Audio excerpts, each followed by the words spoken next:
Ang ika-14 na kabanata ng Ebanghelyo ni San Juan. Huwag magulumihanan ng inyong puso.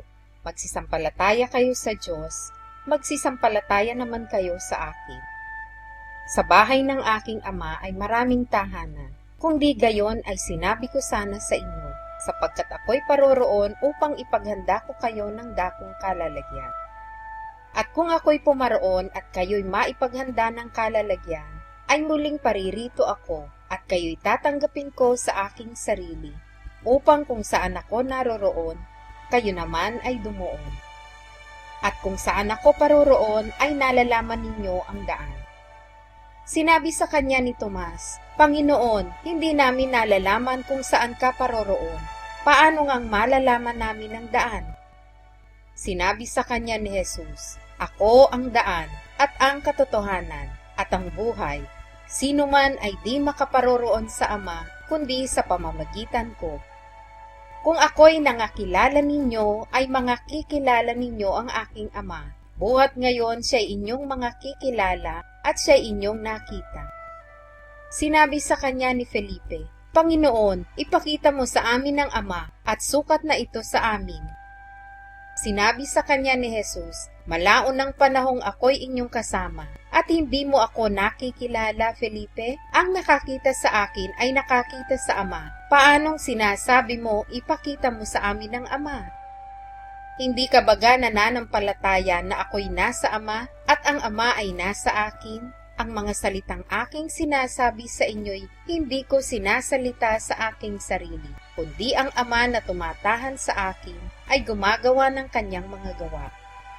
Magsisampalataya kayo sa akin na ako'y nasa Ama at ang Ama ay nasa akin. O kung di kaya'y magsisampalataya kayo sa akin dahil sa mga gawain. Katotohanan sinasabi ko sa inyo, ang sa akin ay sumasampalataya ay gagawin din naman niya ang mga gawang aking ginagawa at lalong dakilang mga gawa kaysa rito ang gagawin niya sapagkat ako'y paroroon sa Ama. At ang anumang inyong hingin sa aking pangalan, ay yaon ang aking gagawin, upang ang Ama ay lumuwalhati sa Anak. Kung kayo'y magsisihingi ng anuman sa pangalan ko, ay yaon ang aking gagawin. Kung ako'y inyong iniibig, ay tutuparin ninyo ang aking mga utos. At ako'y dadalangin sa Ama, at kayo'y bibigyan niya ng ibang mang-aaliw, upang siyang sumainyo magpakailanman. Sa makapibagay ang Espiritu ng katotohanan na hindi matatanggap ng sanlibutan, sapagkat hindi nito siya nakikita, ni nakikilala man siya. Siya'y nakikilala ninyo, sapagkat siya'y tumatahan sa inyo at sa inyo. Hindi ko kayo iiwang mag-isa, ako'y paririto sa inyo.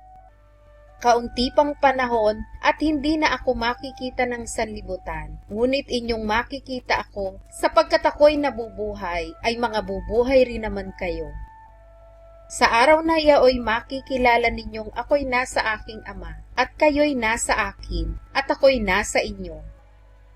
Ang mayroon ng aking mga utos, at tinutupad ang mga yaon, ay siyang umiibig sa akin, at ang umiibig sa akin ay iibigin ng aking Ama, at siya'y iibigin ko, at ako'y magpapakahayag sa kanya.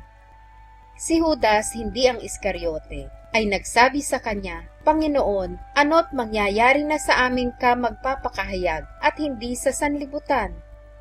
Sumagot si Jesus at sinabi sa kanya, Kung ang sino man ay umiibig sa akin, ay kanyang tutuparin ang aking salita, at siya'y iibigin ng aking Ama, at kami pasasa kanya, at siya'y gagawin naming aming tahanan. Ang hindi umiibig sa akin ay hindi tumutupad ng aking mga salita, at ang salitang inyong narinig ay hindi akin, kundi sa Amang nagsugo sa akin. Ang mga bagay na ito'y sinalita ko sa inyo, samantalang ako'y tumatahang kasama pa ninyo. Datapwat ang mga alip, sa makapitbagay ang Espiritu Santo, na susuguin ng Ama sa aking pangalan. Siya ang magtuturo sa inyo ng lahat ng mga bagay, at magpapaalaala ng lahat na sa inyo'y aking sinabi. Ang kapayapaan ay iniiwan ko sa inyo. Ang aking kapayapaan ay ibinibigay ko sa inyo. Hindi gaya ng ibinibigay ng sanlibutan ang ibinibigay ko sa inyo. Huwag magulumihanan ng inyong puso, ni matakot man. Narinig ninyo kung paanong sinabi ko sa inyo, papanaw ako at paririto ako sa inyo. Kung ako'y inyong iniibig, kayo'y mga gagala dahil sa ako'y pasa sa Ama, sapagkat ang Ama ay lalong dakila kaysa akin. At ngayon ay sinabi ko sa inyo bago mangyari, upang kung ito'y mangyari, ay magsisampalataya kayo. Hindi na ako magsasalita pa ng marami sa inyo, sapagkat dumarating ang prinsipe ng sanlibutan, at siya'y walang anuman sa akin. Datapwat upang maalaman ng sanlibutan na ako'y umiibig sa Ama, at ayon sa kautusang ibinigay sa akin ng Ama, ay gayon din ang aking ginagawa. Magsitindig kayo at magsialis tayo rito.